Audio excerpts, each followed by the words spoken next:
Hello, and welcome to Warren County Community College's drone program. Brief introduction and a welcome to the first course in Unmanned Aircraft Systems 105, the Remote Pilot Operations, otherwise known as the Part 107 course.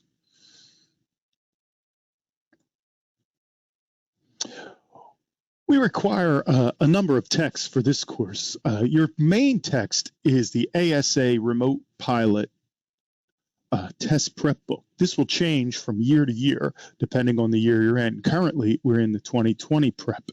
This book provides a broad overview of the testing requirements and knowledge requirements for the FAA Part 107 test, as well as numerous questions that you can test your knowledge on. So you will get 5 prep tests that you can take online while moving through the coursework to assess your knowledge while you're going along. Coming with that, or available online, is the Airman Knowledge Testing Supplement for sport pilots, recreation pilots, remote pilots, and private pilots. This is the testing supplement that they will give you while you're taking your FAA test. So this contains the information upon which the FAA can ask you questions. We will review both these books in great detail throughout the course. Another text that you can have is the free Remote Pilot Small Unmanned Systems Study Guide put out by the FAA.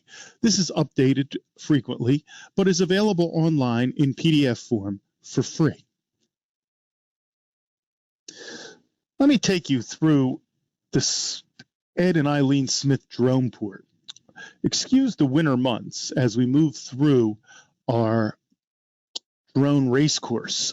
You can see we're coming to the end of the season and the leaves have left the trees, but you'll notice that we have picnic tables lined up for drone pilots to race. Each comes with its own dedicated power source right by the picnic table, so you can keep all of your equipment powered and up to date. As we leave the course area, you'll see our drone port. This is a rubber mulched with dedicated landing pads. 24 feet from each landing pad is a station for the pilots. As we look towards the back, the white pole with the bucket is an AUVSI top training testing location. We also have many NIST training sites set up, as well as accident reconstruction. And you'll notice our mountainous area where we're able to do search and rescue missions in our wooded area that also belongs to the college. We recommend a number of apps for our students as you move through the program. Since a vast majority of our drones, we currently train on 32 drones, but for the Part 107, we tend to train on DJI drones. So we recommend that you download the DJI Go 4 app and familiarize yourself with it.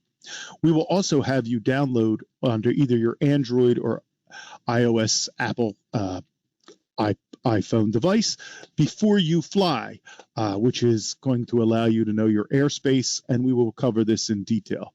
We recommend the UAV forecast application as well. You can pay for forecasts going off into the distance a couple of days, a week or so, or you can use the next day forecast, which is available for free. Another one for iOS device users is Hover. This is much like Before You Fly or AirMap, but also provides weather information, and many drone pilots prefer this application. In our training, we also use Pix4D Capture, which is a free application that allows you to fly your drone, especially DJI drone, autonomously.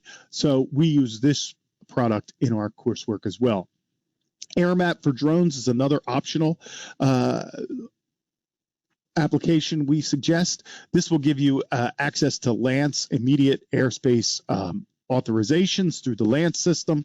It will also let you know of any issues before you fly of airspace restrictions, TFRs, NOTAMs, etc.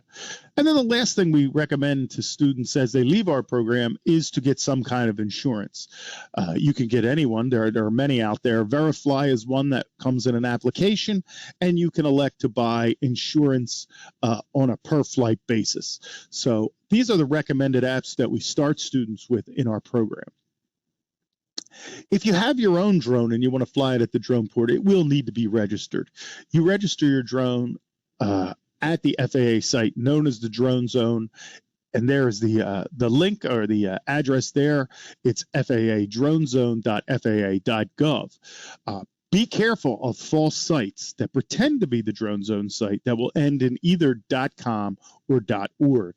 Remember, the FAA is a federal government agency, so its website will end in .gov. Be careful. Look for this. Make sure you're registering your drone with your private information at the appropriate site. This course goes over Part 107. And that is the part of the federal law that governs commercial UAS operations.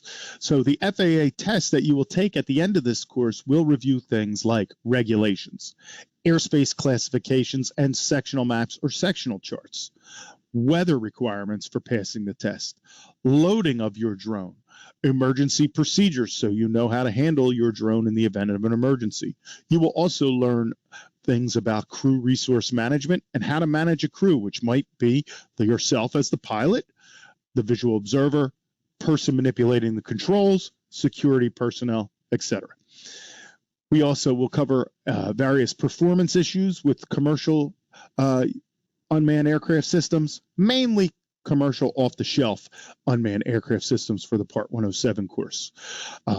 Aeronautical decision-making for pilots.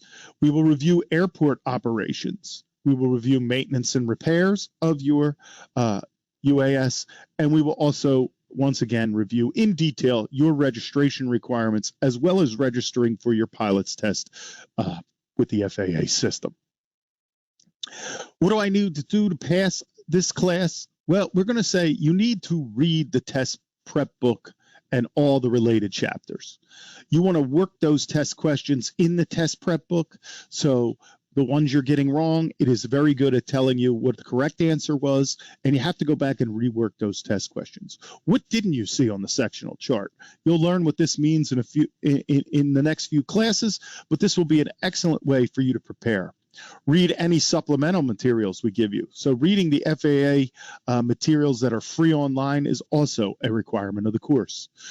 When there is a topic you do not understand, you can look at our videos or search other YouTube videos on the topics that you don't understand. Sometimes someone else's perspective or explanation may trigger an understanding. And of course, read recent internet articles as much as possible. Keep up on the industry. Look into things so you understand what's going on. Realize you are entering a new industry, so it is constantly changing, constantly evolving in regulations. So even some of the things you may be tested on a current Part 107 test may not be accurate in practice by the time you're flying. Remember the social issues for drones so that you can be a professional and effective pilot. One of them is privacy. The biggest concern many people have is an invasion of their privacy. We want you to create professional pilots, so please keep in mind that. Think about security. We're going to show you things like changing your password, ensuring that safety and security of your drone, setting parameters on your drone's autonomous systems or pre-programmed execution of action should something go wrong. Understand that there is grave danger and potential harm from misuse, especially to manned aircraft, but also to people on the ground, automobiles on the ground, so professionalism matters. Realize that these are flying computer systems, so there are hardware failures. We will show you means to mitigate these in the course, but advanced courses may be necessary for more advanced drones. We want to avoid airspace collisions, especially with manned aircraft. We want to teach you how to avoid flyaways, and we want to teach you how to limit remote control failures. Probably the biggest failure of the remote control comes when the remote pilot in command fails to charge the remote control before a mission. Our program of study is focused a lot on risk mitigation, but we go well beyond in the program unmanned aircraft systems. We study unmanned systems, so they may be unmanned ground systems like driverless cars. The same technology will be in both. They may be unmanned underwater systems. So we cover all those. We look at the UAS standards and regulations. We look at flight simulation, and we teach you to fly with simulator. We asked you to understand the airspace and the FAA. And in fact, our teacher in this is an air traffic control manager. This class, UAS 105, goes over remote pilot operations, but we will also go into UAS 106, unmanned aircraft systems safety and security. We will also go over maintenance and repair in our full drone lab, where we teach you how to build and repair drones. We will go over more on crew resource management and the management of your UAS. You will take a course in Introduction to Electronics and Circuits so that you know how to build a drone and fix the drone. To get applications where you can make significant dollars, we have a course in Geographic Information Systems where we will integrate GIS with drone technology. Our Advanced UAS Systems, Robotic Assembly, and Operational Performance will go over everything from control, command, communication, and computers. We will teach you to build a drone. You will build your own drone in that program. Our class in photogrammetry, remote sensing, and analysis will use Pix4D software. You will learn Pix4D, Pix Fields, React, and you will know how to use your drone for remote sensing or aerial sensing of the Earth and how to process those into usable products for your clients. And then finally, you will pick a project most directed towards what you want to learn. What is it about the unmanned systems that you want to delve deeper into? Some of our students have done amazing things in their UAS studies, like write one of the rare approved waivers for flying a drone over people. At the time our students helped write that, there were less than 100 organizations in the world that could fly a drone legally in the United States over people, and Warren was the only community college because our students took on that challenge.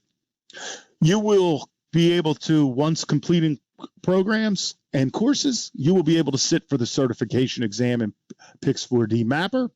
You will be able to sit for numerous certification exams from Esri on Geographic Information Systems. And we are moving through, most of our instructors are AUVSI top certified, and we are moving forward so that we can offer this certification to you before you finish your degree. But this course is about earning your Part 107 certification as a pilot.